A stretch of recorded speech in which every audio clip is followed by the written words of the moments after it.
Hi, this is Kevin Pawlak. I'm joined by my colleague Bill Backus here with the Prince William County Office of Historic Preservation.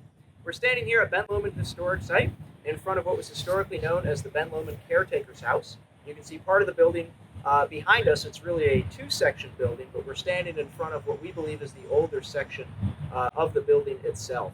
The main house and the outbuildings here at Ben Lomond Historic Site date to about 1832, though we are trying to currently locate more information and find out more information about this building standing here behind us. And we've been working on that a bit today as we try to renovate this building and incorporate it into some of our tours and programs here at the site. But unfortunately, we were unable to find any very useful information, at least in terms of dating the building, as to just how old it actually is. But we do think sometime in the early to mid 19th century is probably our best guess. But we just finished up with a dendrochronologist here inside the caretaker's house. I'm going to turn it over to my colleague Bill to tell us a little bit more about the work that was found, that we did inside the house, and what we found or did not find inside the house. Well, thank you, Kevin. And so, as Kevin alluded to, today we had just wrapped up a survey for Dendrochronology, which is a scientific survey of tree rings from historic timbers of this house.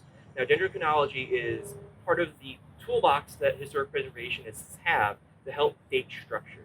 As Kevin alluded to, the portion of the building that we're in front of right now appears to be late 18th, early 19th century. We know that just because of other buildings in Virginia dating from this time period look architecturally very, very similar to the structure that's behind us. But we wanted to see if we had any more information that could help us pinpoint exactly when this structure was constructed. And unfortunately for us today, during this survey, we learned that all the timber frames, the walls, the rafters, even the floor joists are not good candidates for dendrochronology. But it also actually gave us more information. So one of the reasons why we weren't able to do dendro is because this building was built out of fat, gross trees. So the trees were very, very small, and so if they did dendrochronology, we'd be getting a lot of false positives, false dates. So there wasn't enough sampling to really get a good scientific date. But what this tells us is this is a very inexpensive building that was constructed.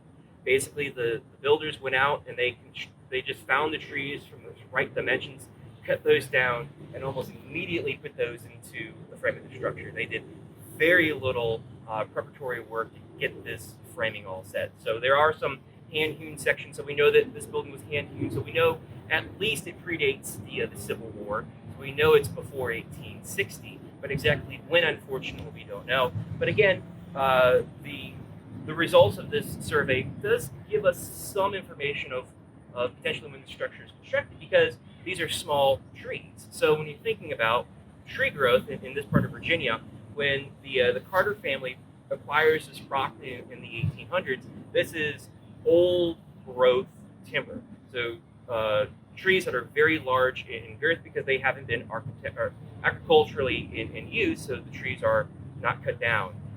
But because the trees are so small, this now potentially gives us information of maybe this is the early 19th century when fields have been cleared out, but then they become unproductive, and so trees are coming back up. And so now there's small trees that then can be cut down again and used for a structure. But that's just conjecture, because unfortunately we don't know. But research will continue. We are going to continue to look in the archives to see if there's any more information for this and other different methods to help date the structure that's behind us. So unfortunately, we are unable to conclusively prove when this building is constructed, but it does give us a lot of information, and this is something that historic preservationists will deal with time and time again, is there is no silver bullet sometimes for the questions that we ask, and so and sometimes we actually have more questions than answers when we start a project. But this does lead us into some new avenues of approach, and hopefully soon we'll have some more information about when this building is constructed. Yeah, so as Bill said, there's still more work to be done on this building, so stay tuned to all of our social media pages, Facebook, Instagram, and of course our YouTube channel here as well, to follow along with more information as we try to figure out the mystery of the Ben Lomond Caretaker's House.